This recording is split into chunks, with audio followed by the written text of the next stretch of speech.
ஆண்டவராய் இயேசு கிறிஸ்துவின் நாமத்தினாலே உங்கள் யாவருக்கும் என் அன்பான வாழ்த்துக்கள். இந்த ஞாயிற்றுக்கிழமையிலே கர்த்தர் நமக்கு கொடுக்கிற வாதை சங்கீத புஸ்தகத்தில் 147வது அதிகாரத்திலே 14வது வசனம். அவர் உன் நிலைகளை சமாதானம் உள்ளவைகளாக்கி உச்சிதமான கோதுமையினாலே உன்னை திருப்தியாக்குகிறார். ஆண்டவருக்கு மகிமை உண்டாவதாக. கர்த்தர் நம்முடைய வாழ்வினுடைய எல்லைகளை பாதுகாக்கிற தேவன், நம்முடைய வீட்டை பாதுகாக்கிறவர், நம்முடைய வாசஸ்தலத்தின் எல்லைகளை பாதுகாக்கிறவராக இருக்கிறார். எனக்கு அன்பான தேவச்சனங்களை, இன்றைக்கு நம்மை பாதுகாப்பதற்காக நம்முடைய வீட்டினுடைய வாசல்களை பாதுகாக்கிறார். நம்முடைய தாழ்பால்களை பலப்படுத்துகிற தேவன். ஆமாம், எனக்கு அன்பான தேவச்சனங்களே, வேதம் இப்படித்தான் சொல்லுகிறது. பாருங்க, அவரும் வாசல்களின் தாழ்பால்களை பலப்படுத்தி உன்னிடத்தில் உள்ள பிள்ளைகளை ஆசீர்வதிக்கிறார் என்று எழுதப்பட்டிருக்கிறது. ஆமாம், எனக்கு அன்பான தேவச்சனங்க, குடும்பத்திலே சமாதானத்தை தருகிறவர், வாசஸ்தலத்திலே சமாதானத்தை தருகிறவர், மனைவிக்கும் பிள்ளைகளுக்கும் நடுவிலே சமாதானத்தை தருகிறவர், குடும்பத்திலே சமாதானத்தை தருகிறவர் நம்முடைய ஆண்டவராக இருக்கிறார். இன்றைக்கு நம்முடைய வாசல்களின் தாழ்பால்களை கர்த்தர் பலப்படுத்தி வைத்திருக்கிறார்.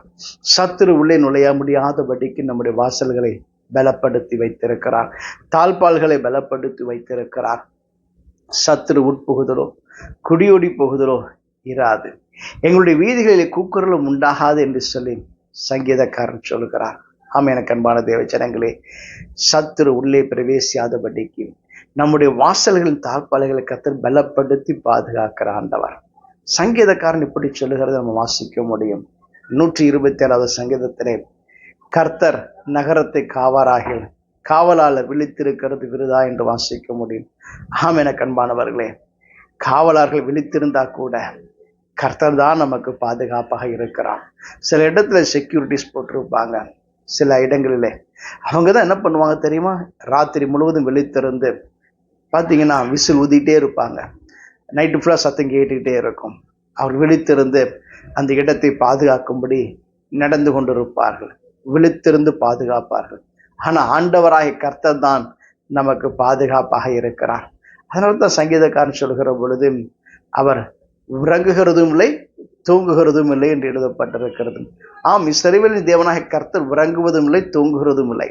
நம் மீது எப்பொழுதும் அவர் கண்களை வைத்திருக்கிறார். அவருடைய கண்கள் எப்பொழுதும் நம்மை நோக்கி கொண்டே இருக்கிறது. இரவும் பகலும் நம்மை உற்று கவனித்துக் கொண்டே இருக்கிறார். நம்முடைய சுகமான வாழ்க்கைக்கு, நம்முடைய சமாதானமான வாழ்க்கைக்கு இடையூறு யாரும் ஏற்படுத்தாதபடிக்கு பாதுகாக்கிற ஆண்டவர். இன்றைக்கு உங்க வாழ்வினுடைய எல்லைகளை கர்த்தர் சமாதானம் உடையவைகளாய் மாற்றுவார். இரண்டாவதாக வேதம் சொல்லுகிறது, திருப்தியாக்குகிற தேவன். ஆம், உச்சிதமான கோதுமையினாலே திருப்தியாக்குகிறார். உயர்ந்த நன்மைகளினாலே திருப்தியாக்குகிற தேவன், உயர்ந்த ஆசீர்வாதங்களினாலே நம்முடைய வாழ்க்கையை திருப்தியாக்குகிறவர்.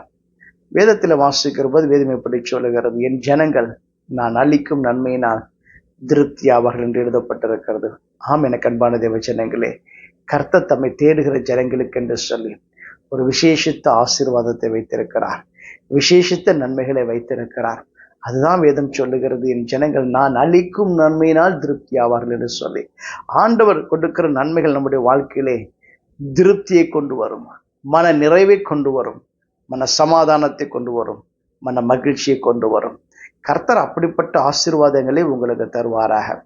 பாருங்க, வேதத்தில் வாசிக்கிற பொழுது வேதம் எப்படி சொல்லுகிறது பாருங்க, நான் விடாய்த்த ஆத்துமாவை சம்பூர்ணம் அடைய பண்ணுவேன் என்று சொல்லலாம், தொய்ந்த எல்லா ஆத்துமாவை நிரப்புவேன் என்று சொல்லுகிற தேவன். இன்றைக்கு நம்முடைய வாழ்க்கையிலே தொய்ந்து போய் இருப்போம், சோர்ந்து போய் இருப்போம். ஆனால் நம்மை திடப்படுத்துகிறவர் கர்த்தர். சோர்ந்து போன நேரத்திலெல்லாம் நம்மை தூக்கி எடுக்கிற தேவன். நம்ம விழுந்து போய் நின்ற நிலைமையிலே கூட அவர் நம்மை கைதூக்கி எடுத்து நிலைநிறுத்துகிற ஆண்டவராக இருக்கிறார். எப்படிப்பட்ட நிலைமையாக இருந்தாலும் சரி, எப்படிப்பட்ட நெருக்கமான சூழ்நிலையாக இருந்தாலும் சரி, அவரை நோக்கி பார்க்கிற பொழுது நீங்கள் நிச்சயமாகவே திருப்தி அடைவீர்கள். அதனால தான் வேதம் எப்படி சொல்லுகிறது, அவர் தவணமுள்ள ஆத்துமாவை திருப்தியாக்கி பசியுள்ள ஆத்துமாவை நன்மையினால் நிரப்புவார் என்று வேதம் சொல்லுகிறது. ஆம், பசியுள்ள ஆத்துமாவை நிரப்புகிற தேவன். பசி என்று வரும்போது பத்தும் பறந்து போகும் என்று சொல்லுவார்கள். பசி ஏற்படும் போது நம்ம என்ன சாப்பாடு கிடைச்சாலும் சாப்பிடுவோம், எதை பற்றியும் குறை சொல்ல மாட்டோம். நீதிமொழிகள் அதைத்தான் சொல்லுகிறார், பசியுள்ளவனுக்கோ கசப்பான பதார்த்தங்களும் தித்திப்பாய் இருக்கும் என்று சொல்லி. அந்த நேரத்துல கசப்பான உணவு கிடைச்சா கூட அந்த பசிக்கு சாப்பிட்டு விடுவார்கள். இன்றைக்கும் கூட கர்த்தர் பசியுள்ளவர்களை நன்மையினால் நிரப்புகிறார். நன்மை என்று சொல்லுகிற பொழுது கர்த்தர் கசப்பானவைகளை அல்ல, தித்திப்பானவைகளே தருவார், நிறைவானவைகளே தருவார். சந்தோஷத்தையும் சமாதானத்தையும் தருகிற தேவன் உங்க வாழ்க்கையை நன்மையானவைகளை தருவார். அந்த இடத்துல வாசிக்கிற போது சங்கீதத்துல பாருங்க, ஜனங்கள் என்ன பண்ணாங்களா, தாவரிக்கும் ஊரை காண முடியாமல் அந்த வனாந்தரத்தில் அவாந்தர வழியாய் அலைந்து திரிந்து கொண்டிருக்கிறார்கள். பசியாக தாகத்தினால் தொய்ந்தவர்களாக அலைந்து திரிந்து கொண்டிருக்கிறார்கள். போய் சேர்கிற ஊரை கண்டுபிடிக்க முடியவில்லை. அந்த வனாந்தரத்திலே, அந்த கொடிய வனாந்தரத்திலே வேதனையோடு கூட அலைந்து கொண்டிருக்கிறார்கள். ஆனால் கர்த்தர் அவர்களை செவ்வையான வழியில் நடக்க பண்ணுகிறார். அவர்கள் போய் சேர வேண்டிய ஊருக்கு சரியான பாதை நடத்தி செல்கிறாண்டவராக இருக்கிறார். அது மாத்திரமல்ல, அதுதான் வேதம் சொல்லுகிறது, அவர்கள் பசியோடு இருக்கிற பொழுது அவர்களுக்கு ஆகாரம் கொடுக்கிற தேவன், அவர்கள் தாகத்தோடு இருக்கிற பொழுது அவருடைய தாகத்தை தீர்க்கிற தேவனாக வெளிப்படுகிறார். இன்றைக்கும் கூட உங்கள் வாழ்வினுடைய தேவைகள் என்னவாக இருந்தாலும் சரி, அந்த தேவைகளை கர்த்தர் நிறைவாய் சந்திக்கிறவர், முழுமையாய் சந்திக்கிறவர். தேவையான ஆசீர்வாதங்களை உங்க வாழ்க்கையிலே தந்தருளுகிற தேவனாக இருக்கிறார். இன்றைக்கும் கூட அதனால தான் வேதம் சொல்லுகிறது, அவர் நெருக்கத்திலே கர்த்தரை நோக்கி கூப்பிட்டார்கள். ஆபத்து காலத்திலே நெருக்கத்திலே கர்த்தரை நோக்கி கூப்பிட்ட போது கர்த்தர் அவர்களுக்கு செவ்வியான பாதை நடத்தி அவர்கள் போய் சேர வேண்டிய தாபரத்துக்கு நேராக வழி நடத்தினார். எனக்கு அன்பான தேவச்சனங்களே, நீங்கள் அலைந்து தெரிந்து கொண்டிருக்கிறவர்களா அல்ல, கர்த்தரை தேடுகிற பொழுது, அவரை நோக்கி கூப்பிடுகிற பொழுது அவர் உங்களை நடத்துகிற பாதை செவ்வையான பாதையாக இருக்கும், நன்மையான பாதையாக இருக்கும், பரிசுத்த பாதையாக இருக்கும், நீதியின் பாதையாக இருக்கும். ஆம், அது மாத்திரமல்ல, அவர் நீங்கள் போய் சேர வேண்டிய இடத்துல, டெஸ்டினேஷன்ல கர்த்தர் உங்களை நேர்த்தியாக கொண்டு சேர்ப்பார். அந்த இடத்துல இஸ்ரவேல் ஜனங்களை கர்த்தர் கானானுக்கு வழி நடத்தினார். அவர்களை நேர்த்தியான பாதையை வழி நடத்தி போனார். இன்றைக்கும் கூட உங்க வாழ்விலே நீங்கள் சேர வேண்டிய ஸ்தானத்துக்கு, நீங்கள் போய் சேர வேண்டிய இடத்துக்கு கர்த்தரே வழி நடத்துவார். அந்த இடத்துல அதான் சொன்னார், அவருடைய கிருபை நிமித்தமாக, அவர் செய்கிற அற்புதத்தை நிமித்தமாக, அதிசயத்தின் நிமித்தமாக கர்த்தரை துதிப்பார்களா என்று எழுதப்பட்டிருக்கிறது. நீங்கள் கர்த்தரை துதியுங்கள். அவர் செய்கிற அதிசயங்களுக்காக கர்த்தரை துதியுங்கள். அவர் செய்கிற அற்புதங்களுக்காக கர்த்தரை துதியுங்கள். அவர் உங்களுக்கு காண்பித்திருக்கிற கிருபைக்காக அவரை துதியுங்கள்.